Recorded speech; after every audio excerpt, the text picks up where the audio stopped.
We're also collaborating with the federal government to take over and complete the 215 megawatt Kudenda power plant, which will add more electricity to Kaduna State, and perhaps we will not have power cuts in this state by the time this project is brought on stream. So we've borrowed 7.5 billion from the Central Bank Power Intervention Fund to fund this project. We are also investing in a new water treatment plant in Zaria, which is our second largest city, that will produce 150 million liters per day, not only for Zaria, but for 7 other local governments around Zaria.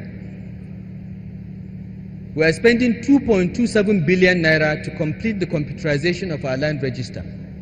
The Kaduna Geographic Information System has started, and from April this month, we will start signing new certificates of occupancy that are computerized, electronic, and fraud-proof.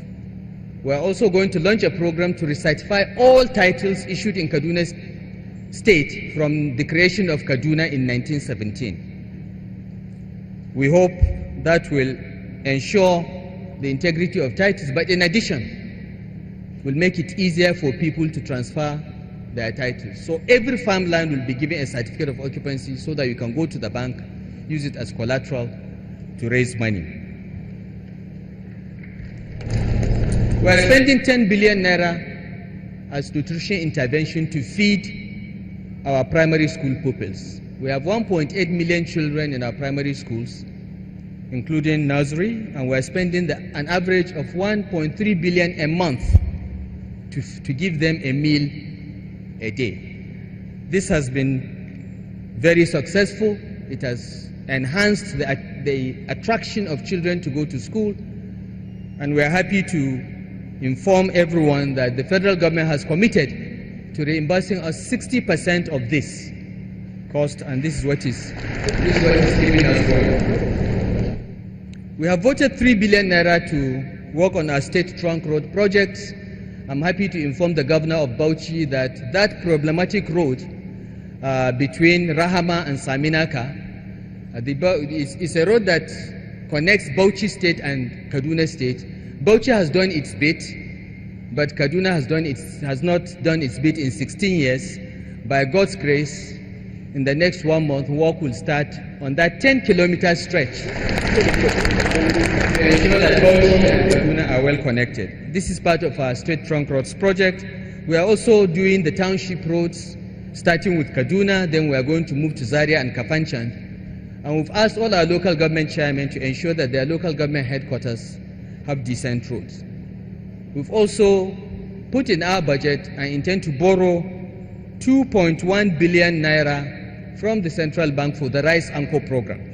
The governor of Kebbi State is our leader in the governors forum in the area of rice production, and we are following in his footsteps to ensure that the parts of Kaduna State that can produce rice produce as much rice as they can.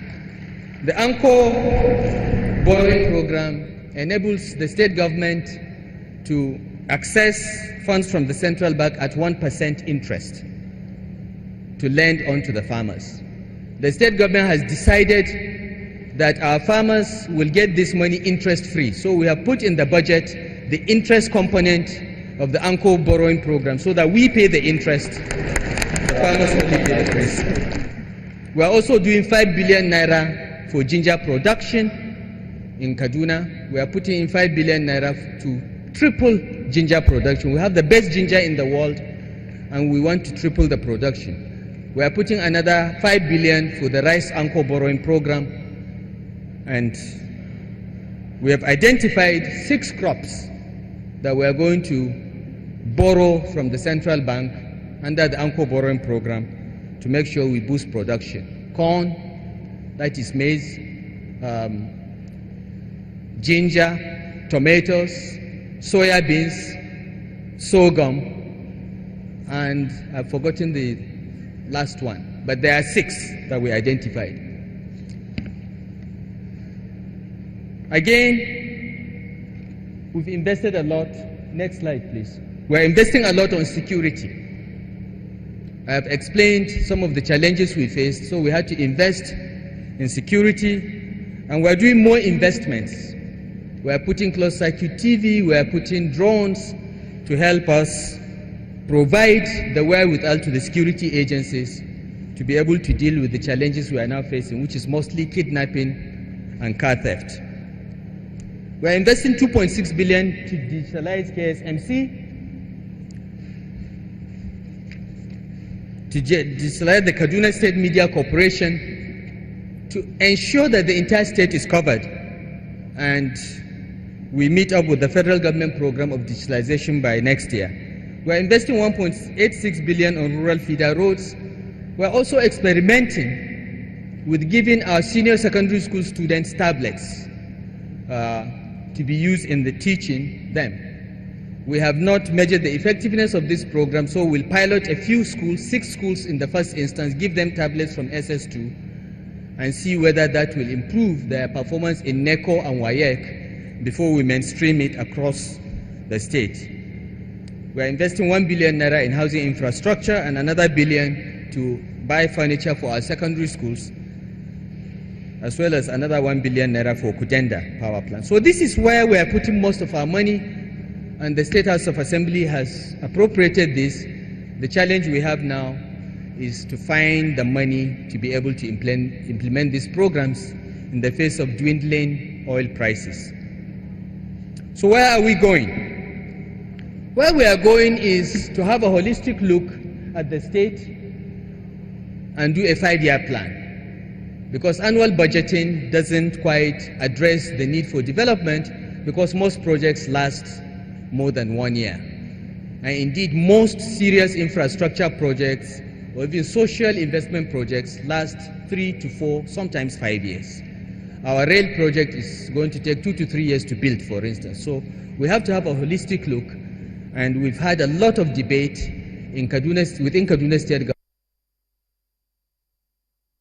government, the state, talking to the citizens of the state to get to their input on where we should take the state. The Kaduna State Development Plan 2016 to 2020 is a 5-year plan that shows the direction, the vision of this administration in moving Kaduna State. The plan is focused on delivering on jobs, social justice, and prosperity. Jobs, because we have a huge youthful population, and it's either we find jobs for them or they will let us sleep well at night. Social justice, because that's what our party stands for. That's what President Buhari stands for.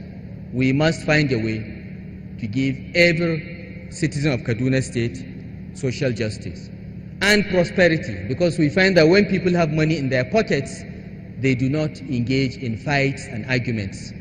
Poverty is at the root of some of the challenges we have of intolerance, insurgency, and so on and so forth. So these 3 issues are what the State Development Plan is designed to address: jobs, social justice, and prosperity. And our hope is that by 2020, under the next APC government, whether we're in office or not, we think APC is going to win the next election, Kaduna State will be a state where there is abundant economic opportunities and prosperity, social inclusion, peace and security, good governance, and improved quality of lives of the citizenry. This is where we hope to take Kaduna State to. Kaduna State in the year 2020, we hope, will be a destination for business investment and a food basket for the entire northern Nigeria. It will be a state where all citizens have access to quality healthcare and education, provided mostly by the public sector, because we believe strongly that education and healthcare should be largely in the purview of the public sector, so that every citizen will have access to education, will have access to healthcare. We do not want poverty to be the cause of death of a woman during childbirth. We do not want poverty to be the cause of illiteracy of our young people just because they cannot go to school, or their parents cannot pay school fees, or their parents cannot give them money to feed in school. This is why we have free education, free basic education, and free school feeding in our primary schools. We want and hope Kaduna State will be a state where all citizens will live and move freely without fear of harm. And to do so, we undertake to provide a transparent and accountable government with a highly motivated and efficient civil service. We want to spend the next few years ensuring that our civil service is among the best in Nigeria. That is the most important legacy we'll leave behind. And to do so, we have to weed out the bad eggs and ensure that the good ones are encouraged, trained, and paid better. Our civil servants are not paid well enough, and we're going to work on ensuring they are paid better. So this 5-year plan outlines our aspirations to make Kaduna great again, which was our campaign slogan, which, by the way, Donald Trump has stolen. We intend to sue him for copyright infringement and maybe get a bit of money to invest in Kaduna State.